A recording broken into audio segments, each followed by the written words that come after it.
Hello साथियों, आप सभी का स्वागत करती हूँ आपके चैनल हिंदी साहित्य बाय प्रियंका मैम में। आशा करती हूँ आप सभी अच्छे होंगे। आज हम सब पढ़ेंगे हिंदी साहित्य के महत्वपूर्ण 50 प्रश्नोत्तरों को। तो चलिए शुरू करते हैं। पहला क्वेश्चन है, रीतिकाल की सर्वाधिक व्यापक प्रवृत्ति है। तो रीतिकाल की सर्वाधिक व्यापक प्रवृत्ति नायिका भेद और श्रृंगार रस विवेचन है।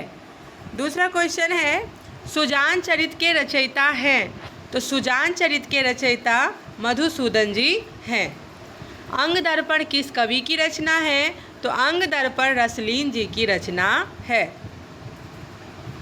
श्रृंगार लतिका के रचनाकार कौन है? तो श्रृंगार लतिका के रचनाकार द्विजदेव जी हैं। जयपुर नरेश जगत सिंह के आश्रय में रहते हुए पद्याकर ने कौन सा लक्षण ग्रंथ लिखा था? तो वह जगत विनोद था। प्रयोगवाद के बाद हिंदी कविता की जो नवीन धारा विकसित हुई उसे क्या कहा जाता है? तो उसे नई कविता कहा जाता है। दिनकर की काव्य कृति रश्मिरथी में रश्मिरथी कौन है? तो वह कर्ण को कहा गया है। हिंदी कविता में फैंटेसी का मुखर प्रयोक्ता कौन है? तो वह है मुक्तिबोध जी। रामचंद्र शुक्ल का हिंदी साहित्य का इतिहास मूलतः किस कृति की भूमिका के रूप में लिखा गया था? तो वह हिंदी शब्द सागर के भूमिका के रूप में लिखा गया था। हिंदी साहित्य का आदिकाल हिंदी का एक इतिहास ग्रंथ है। इस ग्रंथ के रचनाकार का नाम क्या है? तो आचार्य हजारी प्रसाद द्विवेदी जी है। हिंदी साहित्य के उत्तर मध्यकाल को कलाकाल नाम देने वाले विद्वान कौन हैं? तो वह है रमाशंकर शुक्ल रसाल जी। हिंदी साहित्य 20वीं शताब्दी पुस्तक के लेखक कौन हैं? तो नंद दुलारे वाजपेयी जी हैं। लौकिक चरित काव्य है तो वह भविष्यत कहाँ है? अमीर खुसरो का मूल नाम क्या था? तो उनका मूल नाम अबुल हसन था। रामचंद्रिका का रचना समय है तो 1601 ईस्वी है। भाषा संवर्धनी सभा के संस्थापक कौन थे? तो बाबू तोताराम जी थे। गीत फरोश किसकी रचना है? तो यह भवानी प्रसाद मिश्र जी की रचना है। कामायनी का नवा सर्ग कौन सा है? तो ईड़ा कामायनी का नवा सर्ग है। संविधान के किस अनुच्छेद में संपर्क भाषा के विकास का प्रावधान है? तो वह अनुच्छेद 351 है। सिद्ध कवियों में सर्वाधिक ग्रंथ किसके द्वारा लिखे गए? तो सिद्ध कवियों में सर्वाधिक ग्रंथ कड़हप्पा द्वारा लिखे गए। उन्होंने टोटल 74 ग्रंथ लिखे। कड़हप्पा की कर्मस्थली है तो सोनपुर है।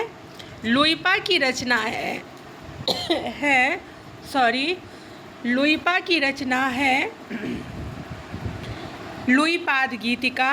दूसरा अभिसमय विभग। तीसरा बुद्धोदय। चर्यापद का संग्रह किसने किया? तो चर्यापद का संग्रह मुनिदत्त विजय जी ने किया। सर्वमान्य मत से सिद्धों की भाषा है तो संधा भाषा है। सबरपा की प्रसिद्ध पुस्तक का नाम है तो चर्यापद है। दोहा कोश रचना की परिनिष्ठित भाषा क्या थी? तो वह अपभ्रंश भाषा है। सिद्धों की रचनाओं का संकलन किसने अपने ग्रंथ में किया? तो हरप्रसाद शास्त्री जी ने सिद्धों की रचनाओं का संकलन अपने ग्रंथ में किया। सिद्धों की संख्या 84 किसने मानी? तो सिद्धों की संख्या 84 है, यह राम कुमार वर्मा ने मानी। सिद्ध साहित्य का सिद्धांत ग्रंथ है 3 प्रमुख है।